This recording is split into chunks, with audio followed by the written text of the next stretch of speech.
sait exprimer ça beaucoup plus que moi, mais d'un point de vue organisateur d'événements, que j'ai pris cette casquette maintenant, le prochain team, pour moi, c'est vraiment beaucoup d'émotions à présenter, parce que c'est le team de Rafale ETS qui représente... C'est juste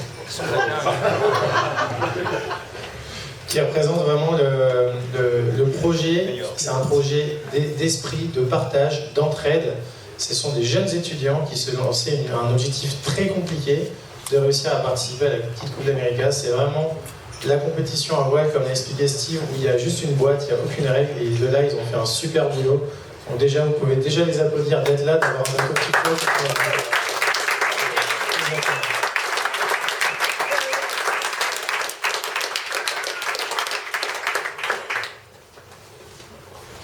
Bonjour, merci. C'est un peu impressionnant pour nous.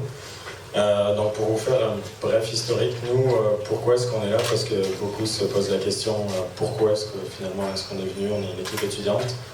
C'est un projet qui a vu le jour un petit peu après l'édition de Falmouth, où Simon Jonquière, qui est professeur à notre université, l'École de technologie supérieure, a travaillé avec Julien Chausset, qui est ingénieur chez Bombardier, qui a travaillé sur Invictus. On lancé le pari de construire un classe C à l'université. Et on a rapidement été une équipe de 7-10 personnes à sauter là-dessus. Et puis donc c'est ça, donc ça fait une année et demie qu'on a commencé ça, design et fabrication. Donc tout a été fait par vraiment notre équipe d'étudiants, que ce soit de A à Z, vraiment toute la partie du bateau. Donc on a essayé de faire le bateau le plus simple finalement avec les moyens qu'on avait. Donc il a vraiment été fabriqué entièrement à notre université à Montréal. Donc ça c'est un petit peu, nous, la grosse victoire de notre équipe, c'est d'être présent aujourd'hui. Et puis le bateau navigue en ce moment, c'est sa 5e navigation. Donc tout ce qui va venir par la suite, ça va être du bonus. Puis c'est ça, nous on est très contents. Donc avec moi j'ai Simon Jonquière, puis Charles Trudel qui lui a travaillé aux communications. Donc on est 15 personnes. On a des étudiants qui sont l'équivalent d'école d'ingénieurs. On a des étudiants qui sont à la maîtrise, donc un niveau au-dessus, qui se spécialisent. Et puis donc on a Simon qui est notre support académique et Julien qui lui est notre consultant en ingénierie. Puis sinon c'est ça, tout le monde qui a participé activement, donc c'est des 40 heures semaine sur le projet. Ça a vraiment été une partie de plaisir et beaucoup de stress aussi à la fois. Donc on a appris tous les jours les erreurs, puis on a appris à corriger nos erreurs. Donc on est très contents de nous. C'est une victoire en soi d'être ici aujourd'hui. Merci beaucoup. Bravo.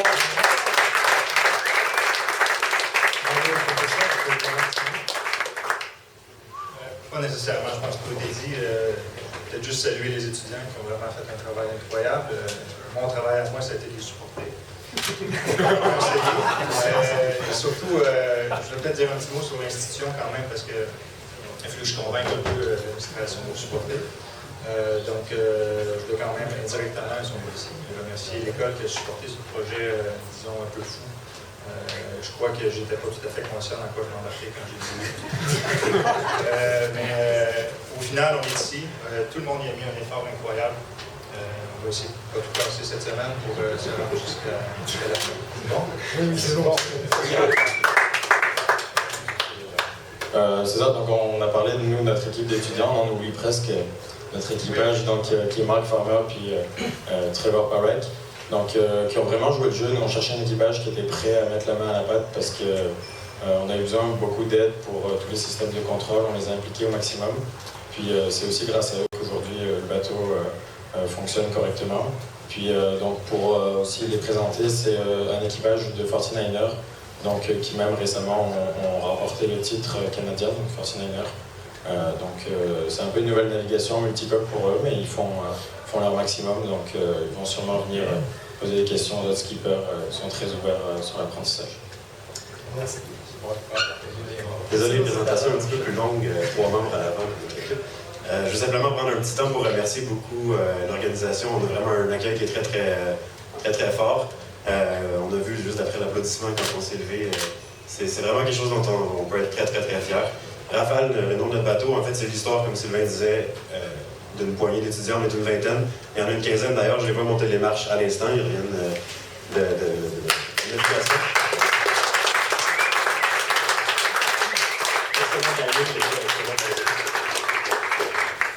Donc, comme je disais, c'est l'histoire d'une poignée d'étudiants qui s'est investie de façon bénévole en échange d'aucun crédit scolaire, simplement pour le plaisir et puis pour apprendre au maximum.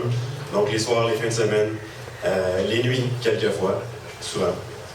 Donc je vous invite à venir voir notre bateau de plus près. Et puis j'avertis d'avance votre œil qui sera probablement critique, que certaines pièces ont été faites avec des budgets très limités. On parle en devises canadiennes d'environ 100-125 000 canadiens. Donc, en fait, Raphaël représente le savoir de la région de Montréal en aéronautique. On a pu s'allier avec plusieurs partenaires du domaine de l'ingénierie aéronautique, qu'on remercie d'ailleurs. On arbore leurs couleurs, vous verrez probablement au courant de l'événement, leur logo défilé. Sur ce, merci beaucoup.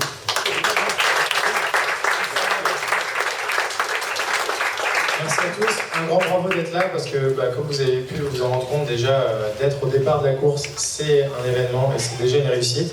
C'est probablement pour ça que hier vous n'avez pas vu de bateau naviguer, parce que casser un bateau à 5 jours du départ c'est interdit. Pour vous donner une idée, si vous cassez une petite pièce sur un bateau, ça l'immobilise pendant au moins une journée, voire une journée plus une nuit.